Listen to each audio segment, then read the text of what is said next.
ассалому алайкум бародарон ва хоҳарони азиз. имрӯз дар бораи яке аз шерфарзандони тоҷик маълумот медиҳем. аҳмадшоҳи масъуд, фармондеҳи сарбозони Афғонистон, яке аз пешвоёни ҳизбии оппозитсияи мусалмонии Афғонистон, вазири мудофиаи Афғонистон, инчунин бо лақаби Шери Паншер маълум аст. номи Масъуд бошад, ки маънояш аз забони арабӣ хушбахтро ифода мекунад. ба гуфтаи писари ӯ, ин лақабро соли 1970 гирифта буд, вақте ки Аҳмадшоҳ 17 сола буд. Аҳмадшоҳ дар деҳаи Ҷангалак, дараи Паншер, дар шимоли Кобул, дар оилаи тоҷик чашм ба олами ҳастӣ кушодааст. ӯ дар литсеи Истиқлол дар Кобул таҳсил кардааст. соли 1973 дар донишкадаи политехникии Кобул факултаи сохтумон ва меъморӣ дохил шуд. аммо пас аз табаддулоти шаҳзода Довуд дар соли 1973 ба Покистон муҳоҷират кард ва дар он ҷо ба оппозитсионии исломӣ таҳти сарвари Бурҳониддин Раббонӣ ҳамроҳ шуд. дар соли 1975 Аҳмадшоҳ дар шӯриши нокомии Паншер дар зидди диктатураи Довуд иштирок кард. Аҳмадшоҳ, ки дар он вақт дар пояш захм дошт, дар саҳро пинҳон шуда буд. Сарбозон бошанд дар паҳлӯи ӯ мегузаштанд ва бо як тасодуфе аз ин ҳолат раҳо шуда буд. баъд шӯриши сарбозони шӯравӣ ба Афғонистон сар мешавад.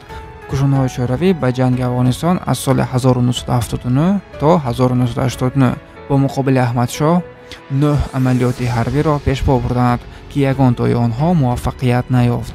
аз ҷумла амалиёти Паншер, ки пас аз ин амалиётҳо Аҳмадшоҳ лақаби Лев Паншира гирифтааст. Аҳмадшоҳи Масъуд соли 1988 оила барпо кард ва падари 6 фарзанд шуд, аз ҷумла писараш Аҳмад, ки дар Тоҷикистон зиндагӣ мекард ва то синфи 5 дар мактаби эронӣ дар шаҳри Душанбе таҳсил мекард.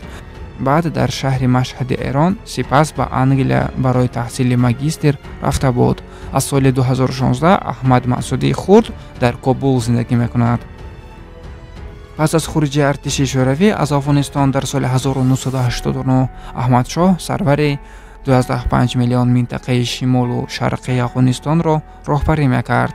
якҷоя бо Раббонӣ ҳизби ҷамъияти исломии Афғонистонро роҳбарӣ кард, ки дар ибтидои солҳои 90 дар шимоли Афғонистон ташкили давлати алоҳидаи Паштунро ҷонибдорӣ мекард. соли 1992 лашкари Масъуд ва достум Кобулро забт карданд ва ҳукумати Наҷибуллоҳро сарнагун карданд ва Масъуд вазири мудофиа шуд. муборизаи ӯ бо Гулбеддин Ҳикматёр, ки дар канори пойтахт истода буд, оғоз ёфт. ин буд як маълумот дар бораи як шахси бузурги тоҷик. бародарон, дар рӯи экрани худ пайвандҳоро дида истодаед, ки дар онҳо дар бораи бузургони тоҷик ва таърих наворҳо мебошанд. наворҳои моро ба дӯстон паҳн кунед, то ки ҳар кас бузургони худро ва таърихашро бидонад. бародарон, ба канали мо ҳатман обуна шавед, ба зангола зер кунед, то ки аз видеоҳои нави мо бехабар намонед ва лайкро пашт кунед. сар баланду хонобод бошад.